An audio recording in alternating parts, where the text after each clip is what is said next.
Welcome to the Raising Boys and Girls podcast. I'm Sissy Goff. I'm David Thomas. And I'm Melissa Trevathan. And we're so glad you've set aside a few minutes to spend with us today. In each episode of this podcast, we'll share some of what we're learning in the work we do with kids and families on a daily basis at Daystar Counseling in Nashville, Tennessee. Our goal is to help you care for the kids in your life with a little more understanding, a little more practical help, and a whole lot of hope. So pull up a chair and join us on this journey from our little yellow house to yours.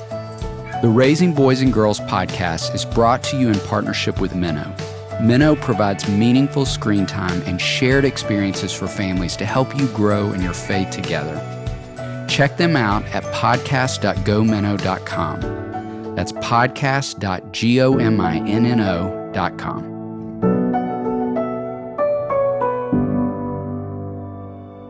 Sarah Bragg is not only our dear friend, but she's the host of the podcast Surviving Sarah. Along with being a master at brewing coffee and a champion of cheering for others, which we have sure been a beneficiary of, she's also a mother of 2 girls and a wife to Scott.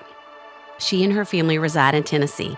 You can find more from Sarah at sarahbragg.com and Sarah W. Bragg on Instagram. And Sarah also hosted the first 2 seasons of our podcast, and we couldn't have gotten this fun little Raising Boys and Girls party started without her. So we're sure grateful and glad for you to get to hear her voice.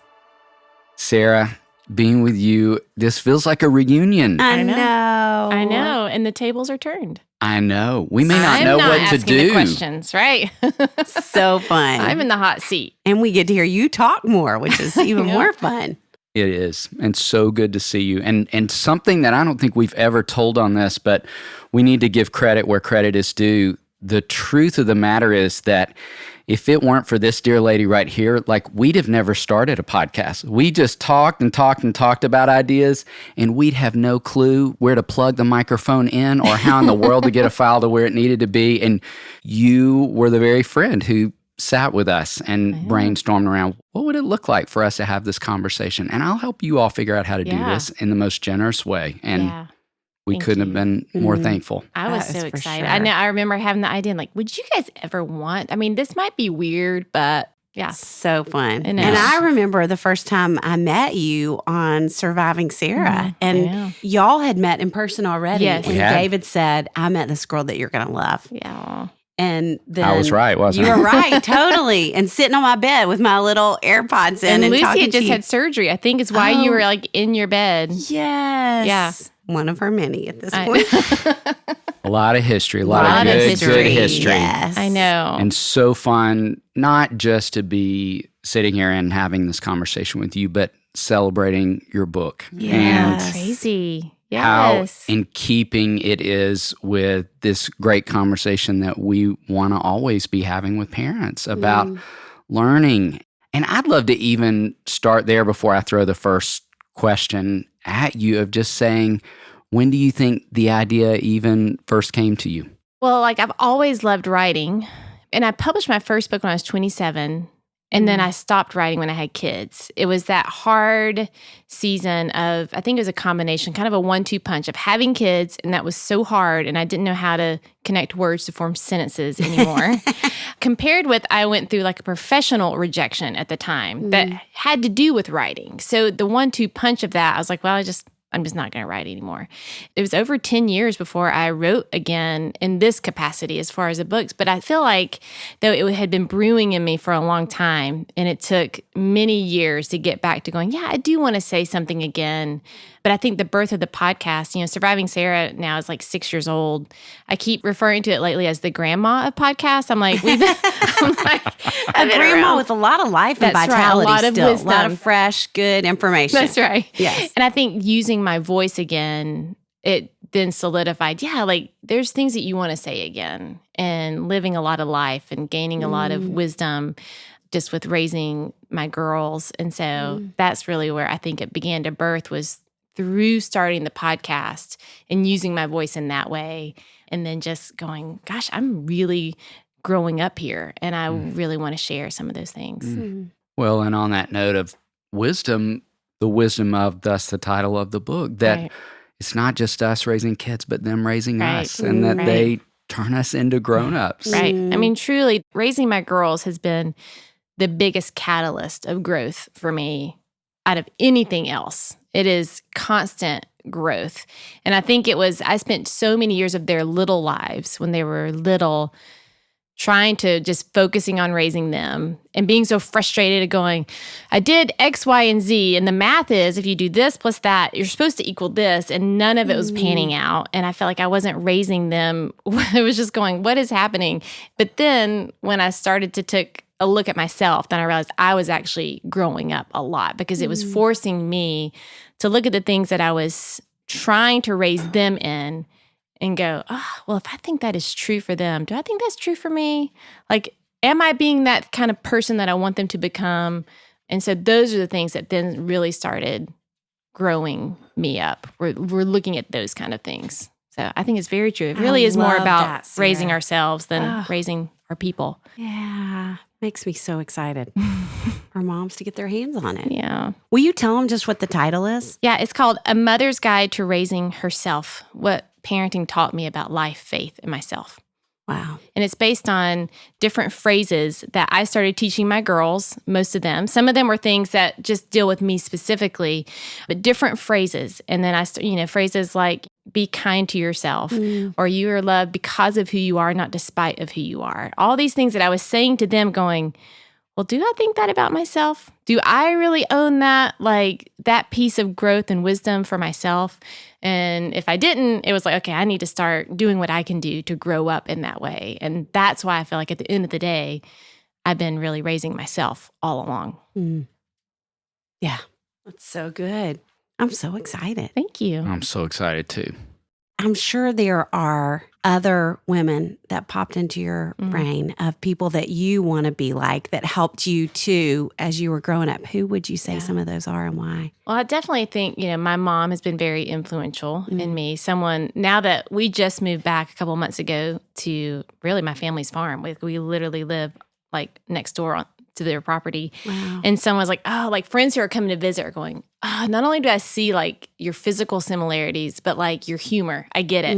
Like I see where you get your humor. My mentor who she's been mentoring me since I was about 20, Kelly Hall, she has been someone who I've watched raise her kids, and she and her husband Stuart, I've loved them. And Kelly's just been such a great person to speak such hard truth into me at times and helpful truth and helping me to make decisions for myself, not decisions for others, which I feel like I still struggle with that. But for sure in my early 20s and into my late 20s too, of just, wanting to make decisions for everybody else. And so watching her raise her kids, and now her kids are all out of college or graduating college, she's been super influential to me. Can I say Brene Brown? I don't know her, but can we just put that out there in the universe that I'll meet her? But I do think she's been one of the people that has helped raise me the most, of the timing of when I was really starting to recognize that I needed to raise myself here, especially in light of where I want my girls to go and who they want them to become. I feel like finding her books were such a timely thing to help me process things about vulnerability and authenticity and belonging and all of that. So she's been a really influence in my life as well, just from afar. Some great folks. Indeed. And even building on that, hearing you talk some about people who've been influential, I'd love to ask you too, just about what have been some guiding principles for you as a parent. What would you say have been 2 or 3? Yeah, I think one of the biggest ones for me is to keep the end in mind. And so as I'm parenting, it's been really helpful for me to picture my girls as like 30-year-olds. Wow. And to go, okay, this is who they're becoming. Like, it's easy for me to just get really focused on who they are right now and the craziness that they are. And so when I picture them as a 30-year-old and I go, what kind of relationship do I want them to have with themselves? What kind of relationship do I want them to have with others? So if they have a partner in life, like what kind of person will they become? And it helps me to make some decisions now, not out of fear, but out of, okay, this is hopeful of who they could become. And so I think that's probably one of the biggest ones, is just keeping the end in mind.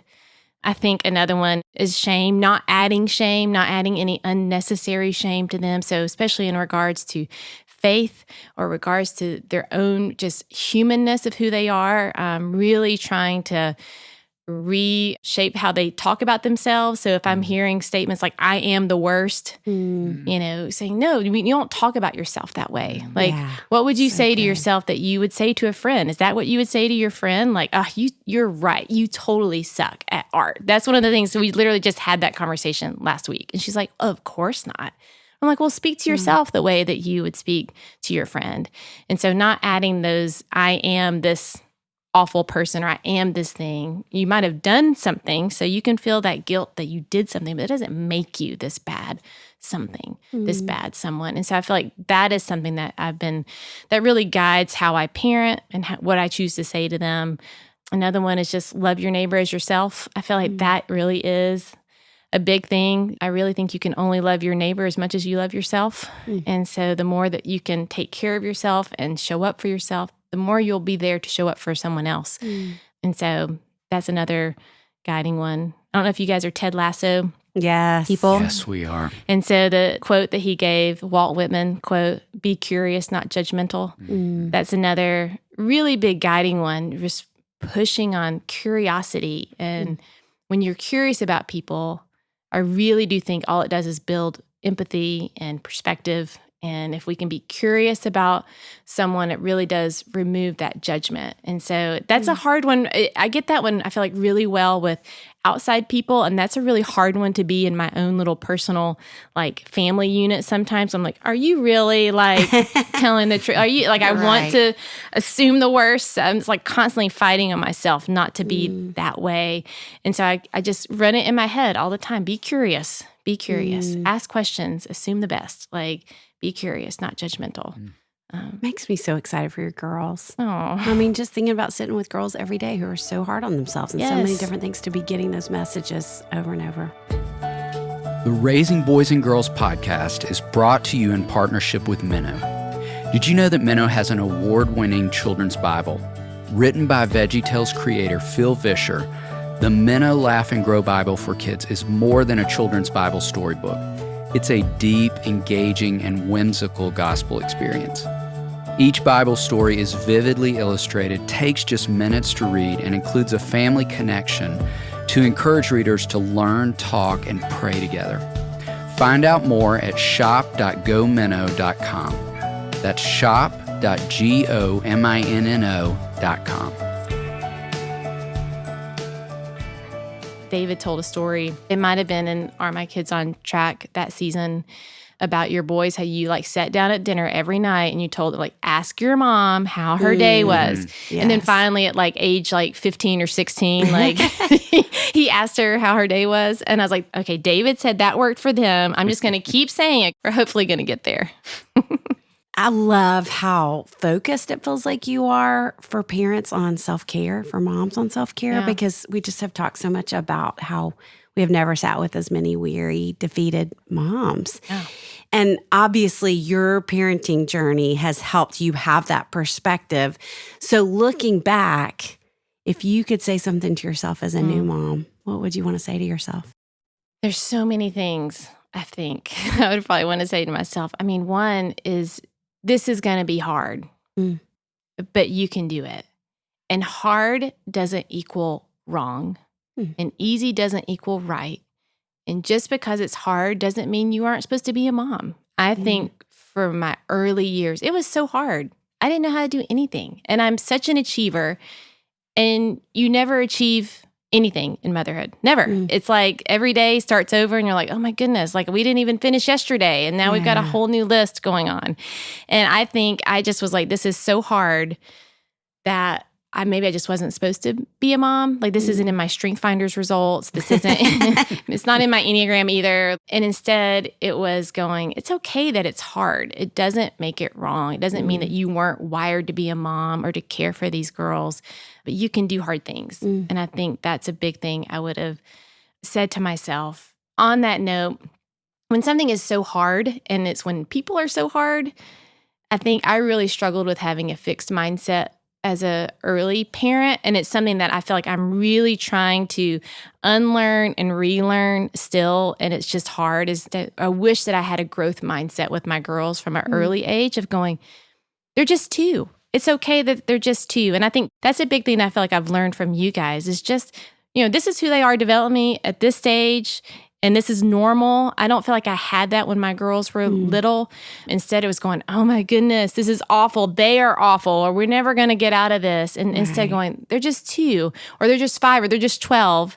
And, if she rolls her eyes at you one more time, it's okay. This is normal. Like, it's not going to be, doesn't define her at 30. At 30, it doesn't mean she's going to not love me and still roll her eyes at me. Like, she might. We don't know. Jury's still out. But having that growth mindset, and I think that would have gone a long way, because I think my posture towards them might have been a little bit softer when they were little. If I had just accepted they're just humans. Yeah. And like sometimes, like, I know that I get grumpy some days for literally no reason. The other day, Scott was like, why are you so, I'm like, I don't know why I'm so grumpy. Just let me be grumpy. But yet my girls are grumpy. I'm like, ugh, what is wrong with you? Like, get over this, rather than just going, no, they're just human. And sometimes you just have a bad day, and that's okay. Yeah. And I feel like those kind of things would have been helpful to know as a new mom, that it's going to be hard. And just because they're 2 and they're running over everybody doesn't mean they're going to be in jail one day. Like, it's going to be okay. Right. So, Yes. I love that language of just, I wish my posture could have been softer with great words. I love that. Me too. We want to turn the tables on you right Okay. now. So your podcast, as you mentioned a few minutes ago, is called Surviving Sarah, and you often ask guests a great question about what's helping them survive. yes. How would you answer that question for yourself in this season? In this season, well, the biggest thing that is helping me survive is the fact that we just moved onto property. Like, we have been living in city living for so long, and I love city living. I love walkability. I love neighbors and all of that. And, 2020, it just turned everything upside down. And so we had an opportunity to move to my home and to live right next door. My parents have, I don't know if it's 7,500-acre farm nursery. Wow. And then we have the 3 acres next to them, and renovated a house right there. And that has been saving my life for sure. Just waking up and seeing the views and going for walks through the property and driving a Kubota through creeks and just all of that, just the pace of life, to be able to slow down and to breathe and to just take in beauty has for sure been saving me through this season. I love it. It's been so good. And we're getting horses. Wow. So that's a big thing. I know. So like, I keep looking out our front kitchen windows going, in 1 month, I'm going to see horses in this view. Like, how great is that? And how cool for the girls. I know.